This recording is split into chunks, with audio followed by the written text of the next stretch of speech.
최근 한국 무기가 전 세계를 호령하고 있다고 해도 과언이 아닐 정도로 수많은 국가들이 한국 무기에 관심을 가지고 있습니다. 그리고 또 많은 사람들이 도대체 왜 폴란드, 노르웨이, 에스토니아, UAE, 이집트 등의 여러 국가들이 한국의 무기를 선택하고 있는지에 대해 궁금해하고 있는데요. 그렇다 보니 과거 펼쳐졌던 한국 무기와 다른 나라 무기들의 성능 비교 테스트가 다시 한번 재조명되고 있다고 합니다. 지금부터 자세한 내용 살펴보도록 하겠습니다.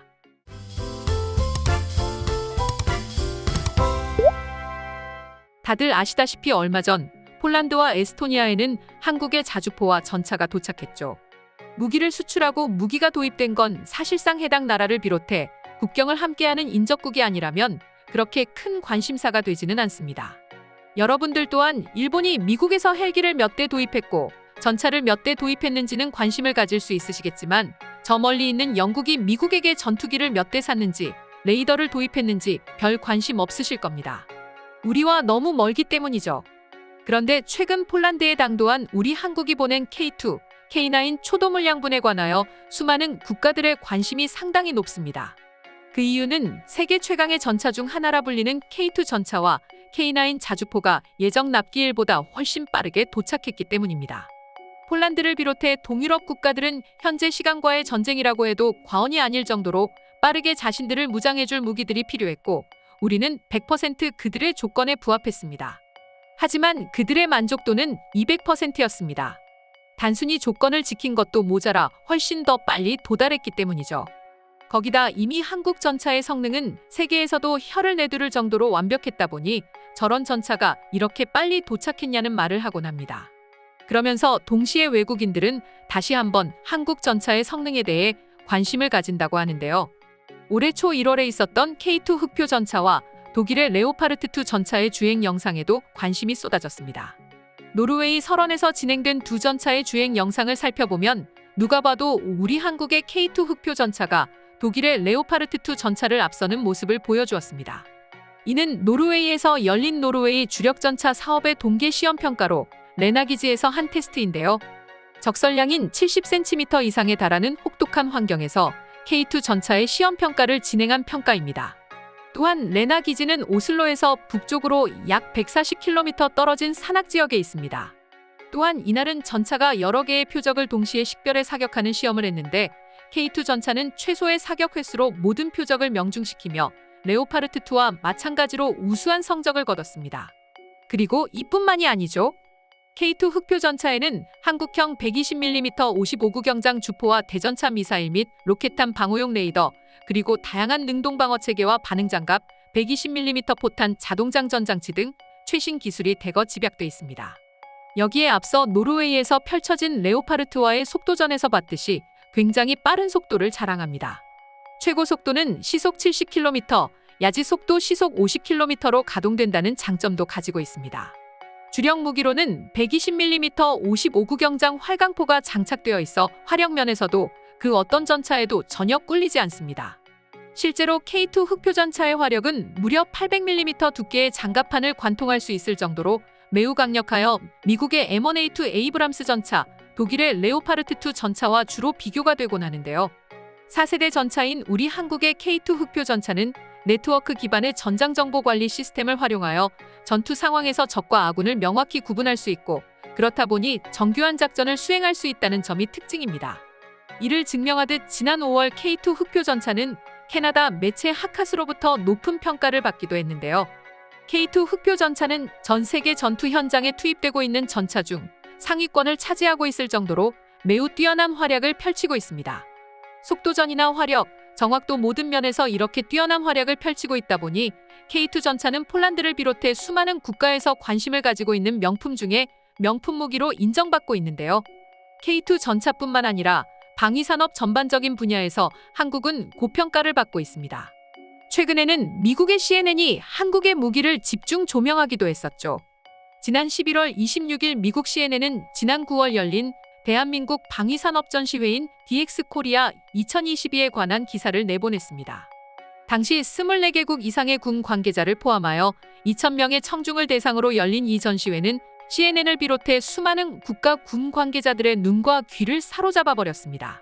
그리고 CNN은 눈부신 노란색 섬광과 뼈를 흔드는 진동을 동반하며 K9 자주포가 헬기에서 발사된 로켓이 막맞은 언덕에 포탄을 발사한다. 그런 다음 K2 탱크가 포효하며 도로의 속도를 높이고 이동하면서 발포했다라고 말하며 극찬하는 기사를 내보냈습니다.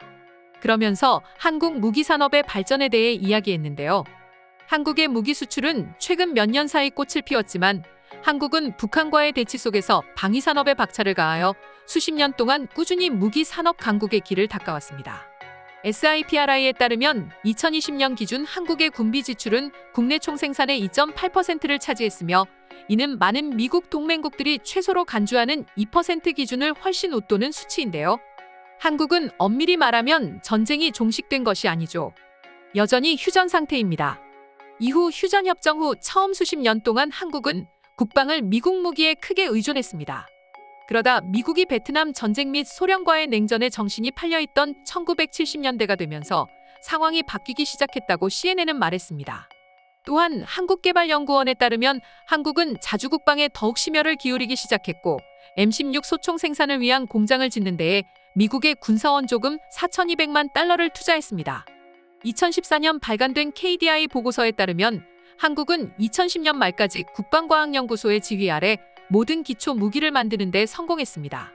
그리고 한국은 현재 창원에 광활하고 현대적인 국가산업단지를 통해 한화의 로봇은 3에서 5일에 한 대씩 K9 자주포를 만들어내고 있다고 말하며 한국은 단순히 인력뿐만 아니라 로봇을 활용한 최첨단 시스템을 도입하여 세계 최고의 무기를 제작하고 있다고 CNN은 말하였고 이 밖에도 한국 방산의 목표는 무엇인지 최대 고객은 누구인지 등을 이야기하면서 기사를 마무리했는데요.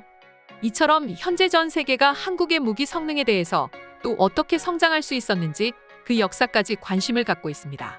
그만큼 한국 무기가 빠르게 성장했다는 것을 뜻하고 그 짧은 시간 내에 얼마나 대단한 성과를 냈는지 알 수 있죠.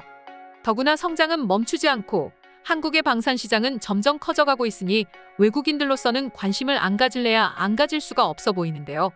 그럼 지금부터 관련 해외 반응 자세히 살펴보도록 하겠습니다. 이제 한국 무기는 미국에서도 팔리는 것 같아. 최근에 미군들이 아리온 스맷에 관심을 보이는 것 같던 걸. 관심은 곧 구매로 이어지지 않을까 싶어. 한국은 진짜 성공했구나. 한국인들은 불과 70년 만에 이 모든 걸 이뤄냈다는 게 도저히 믿어지지가 않아. 대체 어떻게 해야 아무 기술도 없던 한국이 이렇게까지 그것도 70년 만에 성장할 수 있었던 거야? 물론 미국도 급속도로 성장했지만 미국은 영국으로부터 모든 기술 이전을 받았으니까 그럴 수 있었지만 한국은 대체 뭐야?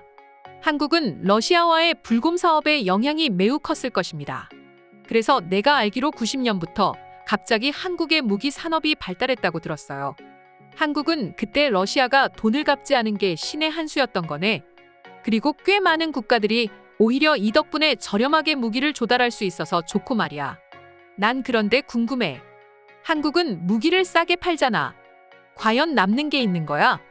저렇게 팔아서 도대체 돈을 벌 수나 있는 거야? 난 그게 참 계속 궁금하더라고. 한국은 저렴한 값에 많은 양을 판매하는 것을 목표로 하고 있습니다.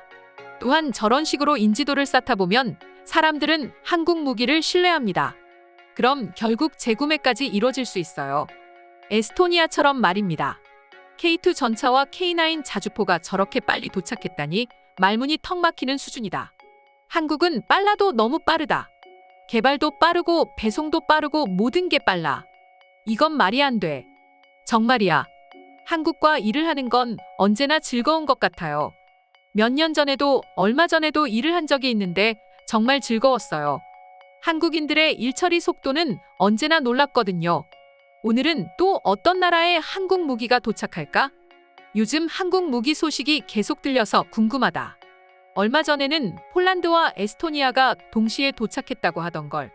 오늘의 영상은 이것으로 마칠 텐데 영상이 유익하셨다면 구독과 좋아요, 알림 설정 한 번씩 부탁드리겠습니다. 다음 영상으로 찾아오겠습니다. 감사합니다.